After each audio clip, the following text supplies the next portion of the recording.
Tu essayes peut-être de faire grossir ta communauté, ton audience depuis des semaines, voire des mois, et tu te dis que quoi que tu fasses, tu n'arrives pas à dépasser la fameuse barre des 1000 abonnés ou même des 10 000 abonnés, et tu dis que quoi que tu fasses, la plateforme a une dent contre toi.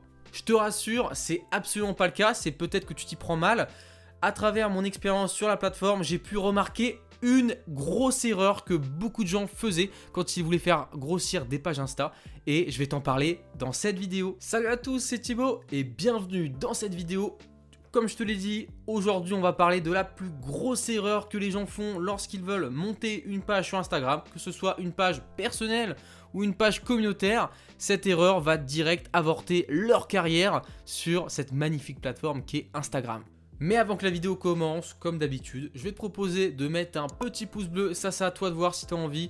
Si tu veux soutenir la chaîne, tu peux aussi aller t'abonner. Voilà, tu cliques juste ici. La cloche de notification aussi, ça peut servir au cas où tu voudrais ne rien rater des futures sorties de vidéos. Et les petits liens en description comme d'habitude, tu connais la musique. Je vais maintenant te présenter cette erreur dont peu de gens parlent et que beaucoup trop de personnes font. Je sais que tu as envie de l'entendre. Évidemment, je vais pas te parler de toutes ces trucs un peu bullshit, tu sais, ceux qui disent d'avoir un feed un peu homogène, voilà, je te le dis aussi. Mais c'est pas que ça en fait, ça c'est des petits détails qui font un tout en fait, qui font ton profil. Moi je te parle de la base des bases quand tu vas créer ton compte communautaire ou même te lancer sur ton compte Instagram. Cette chose, c'est la niche. La niche, le thème, c'est la principale erreur que font beaucoup de gens quand ils se lancent sur Instagram. C'est celle qui va impacter dès le début, dès la création de ta page, si oui ou non tu vas percer. Mais laisse-moi un peu m'expliquer, je vais te montrer pourquoi. En effet, tu auras beau avoir le plus beau des profils, la plus belle des présentations, si ta niche, ton thème n'intéresse personne, personne ne va s'abonner, personne ne va liker.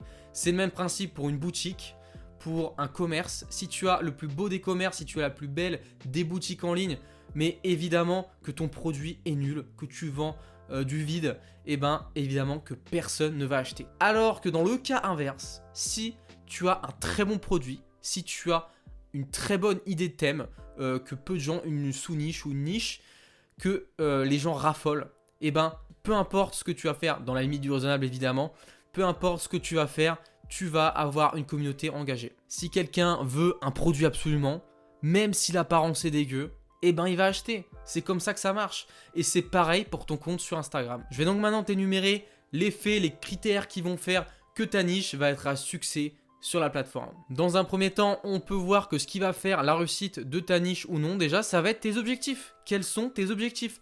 Est-ce que tu veux 1000, 10 000 ou 100 000 abonnés sur ta page? Est-ce que tu veux engranger un maximum de personnes? Ou alors, est-ce que tu veux juste des passionnés, tu veux des mecs qui vont être peu, mais qui vont être ultra engagés avec toi. À ce moment-là, si par exemple tu veux quelque chose d'ultra engagé, eh ben tu vas choisir une niche ou une sous-niche. Je sais pas, moi par exemple les ustensiles de cuisine. Tu vas mettre en valeur sur ton compte Instagram les ustensiles de cuisine que tu dois absolument avoir. Je sais pas, par exemple, je suis sûr, il y a forcément des gens qui ont un budget tous les mois pour s'acheter, je sais pas moi, des moules à gâteaux, des nouveaux trucs pour remuer ton omelette. C'est plein de trucs qui peuvent être intéressants à réfléchir. Je t'invite à le faire d'ailleurs. Et c'est un des premiers critères qui va te permettre de définir ta niche. C'est donc tes objectifs. Je tiens d'ailleurs à te préciser, parce que je suis sûr, il y en a, ils vont prendre au mot tout ce que je dis. Par rapport à ce que j'ai dit tout à l'heure sur avoir un produit super bien, mais une boutique vraiment nulle. C'est pareil pour le compte Insta.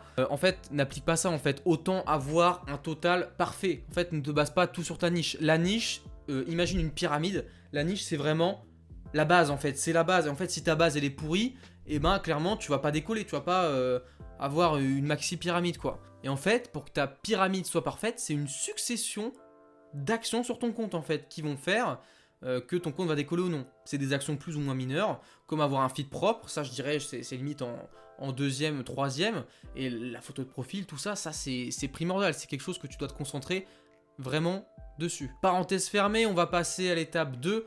L'étape 2 qui n'est autre que la concurrence. Ah là là, la concurrence, tu sais, ce fameux truc où les gens s'arrachent les cheveux. Vie de ma mère, me refais pas ça parce que je te monte en l'air devant tes gens sur le doigt. Tu vas faire quoi? Tu vas faire quoi? Tu vas faire quoi, espèce de fou? Se mettre des bâtons dans les roues, tout ça pour avoir la première place dans cette course aux likes et aux followers. Et ne t'inquiète pas, tu ne vas pas y échapper si tu souhaites monter ta page sur Instagram, mais tu vas pouvoir choisir deux directions. selon la niche, le thème que tu vas définir et choisir. Soit tu choisis l'option facile, c'est-à-dire de prendre un thème, une niche, tu n'as même pas besoin de te creuser la tête, tu vas juste te dire, oh tiens, ordinateur, high-tech, cuisine. Non, enfin j'en sais rien, je sais si c'était cuisine comme ça, mais voilà, tu prends un thème ultra généraliste pour plaire à la majorité, mais où il y a déjà énormément de concurrence, où le marché est déjà saturé. Les personnes qui sont intéressées du coup par ce thème, ils ont déjà follow les leaders du marché. Et toi, parmi tout ça, il va falloir que tu te battes coûte que coûte pour faire ta place parmi ces leaders. Et évidemment, si tu veux aller loin sur Instagram, si tu veux te faire des petites pépettes en argent PayPal, je te conseille évidemment pas de choisir un thème, une niche ultra saturée.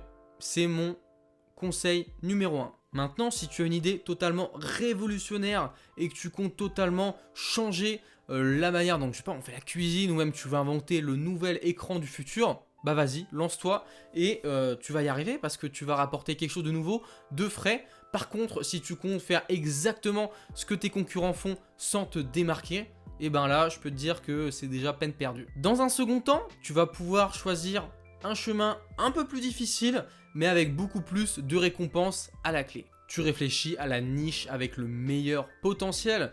Qu'est-ce que je peux entendre par potentiel? C'est déjà, dans un premier temps, une de tes passions, quelque chose que tu aimes, parce que rien de mieux que d'entretenir une page Insta, c'est très chronophage. Enfin, personnellement, j'ai monté des pages Insta et c'est vraiment chronophage quand tu dois faire des posts, tu dois les programmer, toujours les mêmes trucs. Enfin voilà, à part si c'est un truc différent que tu crées toi-même.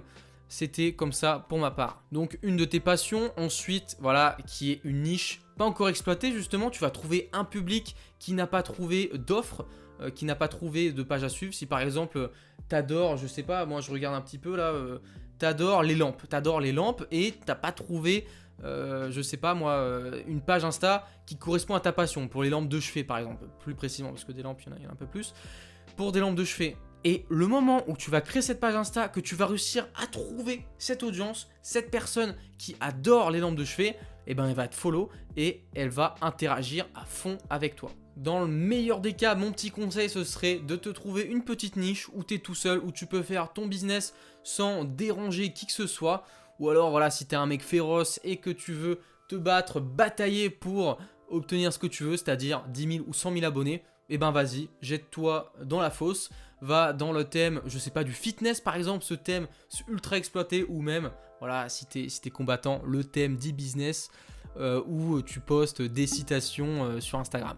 Ça, je peux te dire que c'est pas du tout exploité. Trêve de bavardage, on va donc passer au troisième critère qui va faire que ta niche va décoller ou non. Ce troisième critère n'est autre que le contenu. Par contenu, j'entends les photos, les vidéos, les IGTV, les stories ou même les Reels plus récemment. Il va falloir qu'en prévention, quand tu vas choisir ta niche, il va falloir que tu vois si tu as assez de contenu pour tenir dans la durée sur ta route de 0 à 100 000 et voir si c'est viable dans le temps. Par exemple, si tu crées tes posts toi-même, alors ce problème-là, tu te le mets je sais pas où et tu t'en fous, tu peux quitter cette vidéo. Par contre, si tu ne comptes pas proposer du contenu original et ton propre contenu, et ben évidemment ça va être compliqué. Il va falloir que tu trouves déjà du contenu sur internet, comme je te l'ai dit. Donc ça peut être sur les autres réseaux sociaux, sur des sites web, sur des blogs.